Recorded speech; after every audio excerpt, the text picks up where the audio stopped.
So before we get into this topic, I want to let you guys know that over on my website, neekatnight.com, I have a bunch of new arrivals on the site.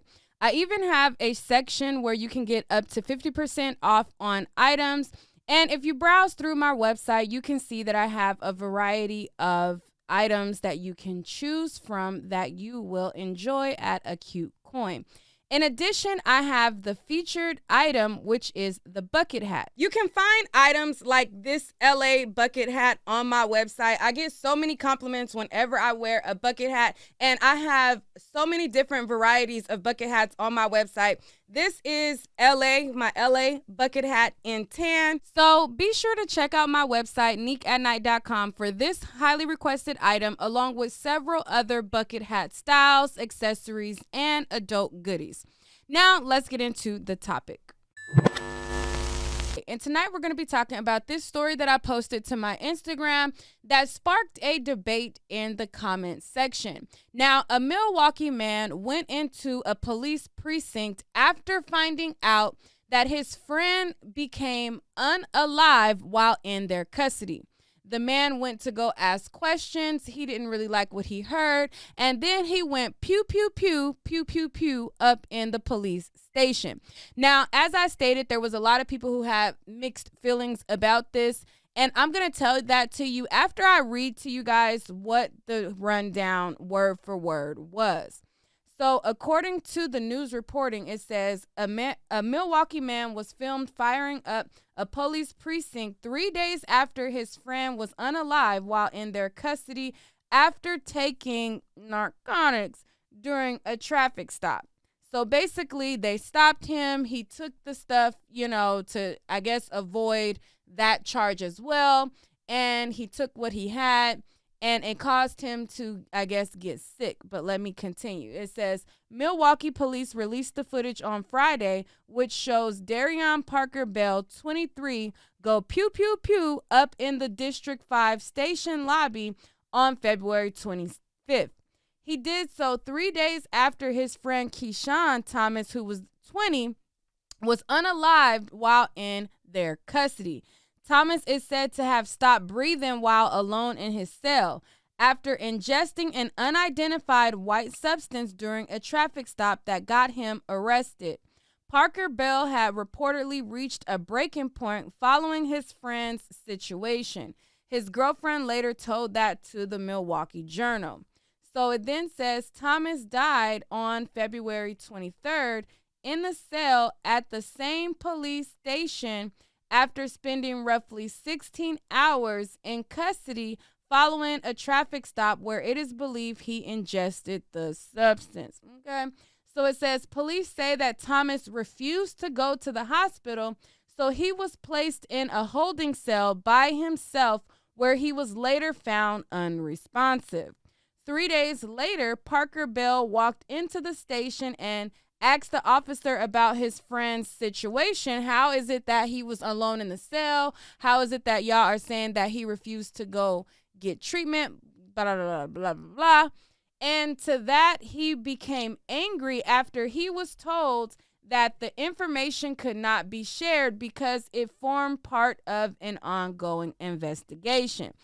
So I guess, he got mad at the response, and he went pew, pew, pew, pew, pew, pew up in the station. Now, a lot of people who commented on my Instagram, they basically said as though they feel like that's how a friend should be. There was plenty of people who commented and said, that's gangsta. Real friends take action. Now, that's a real friend. Salute to the brother, and things of that nature.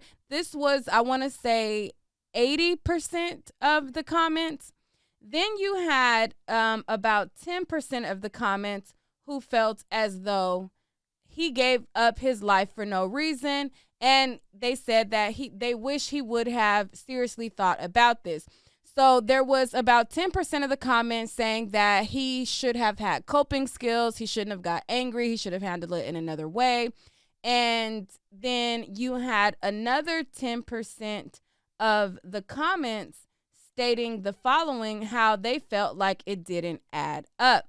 So this person right here says, how can a person refuse to go to the hospital, but they can't refuse to go to jail and get put in a holding cell? ? Okay. And people were like, how do you refuse medical attention? Like, that doesn't make sense. If you having a medical emergency and you are under their care, how can you, as a person being withheld, refuse treatment if you're clearly in distress? So people felt like that didn't make sense. Some people felt as though they allowed him to wither on away and go to the other side. Okay, they feel like,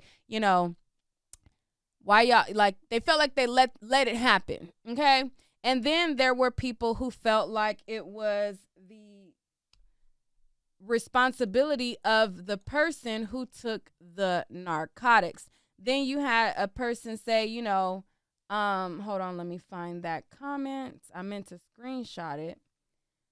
A person says, free that man, clap, clap, clap. Another person says, he's the one who refused to go to the hospital. That's where the doctors are. He declined. So they felt like it was on him to go get treatment. Then another person had commented and says, stop committing crime and promoting it in your community. Okay, because somebody said, he tired, we tired, she tired. And another person commented and said, stop committing the crimes and you won't have to do the time or any of this. So I want to know, which side of it do you feel? Again, I'll just give you guys a summary again of what happened. So he gets pulled over, and as he gets pulled over, he takes this unknown white substance, and I guess that was the basis of why he got pulled over. So he takes this substance, he goes to custody. While he's in custody, I guess police notice that he needs medical attention. They ask him if he wants to go to the hospital. He then says, nah, I don't want to go. I refuse. To that, 16 hours in the cell, he's later unresponsive, and now he is unalive. To which his friend goes up there, wants to get answers, wants to know what happened, demanding to figure out how, who, what, when, and the why. And to which the police officers then told him it's part of an ongoing investigation. We can't tell you nothing. And then to that, the friend said, pew, pew, pew, pew, pew, pew, and it went ablaze in the station. Now, there is no mention of the one who went pew, pew, pew, him being unalive, so I'm going to take it for he was able to be taken into custody.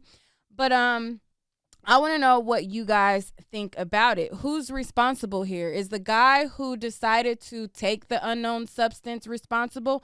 Are the police responsible? What do you think about the way that the friend handled it? Did he handle it like it needed to be handled, or should they have went and just tried to sue the precinct? I mean, after all, the family still can. But I want to know what you guys think about it down below. Let's talk about it in the comments. Now, once you guys are finished commenting on how you feel, remember I do have a bunch of new arrivals on my website, along with adult goodies, accessories. I've been adding a lot of accessories to my website, and I've been going crazy with the varieties of bucket hats. But so far, my favorite is you guys' favorites, which is the LA bucket hat that I was showing you guys in the beginning. Let me give you guys a refresher about it again. I get so many compliments whenever I wear a bucket hat, and I have so many different varieties of bucket hats on my website. This is my LA bucket hat in tan. So check this item out along with several others, ASAP being 10. And let me know what you think down below. All right, peace.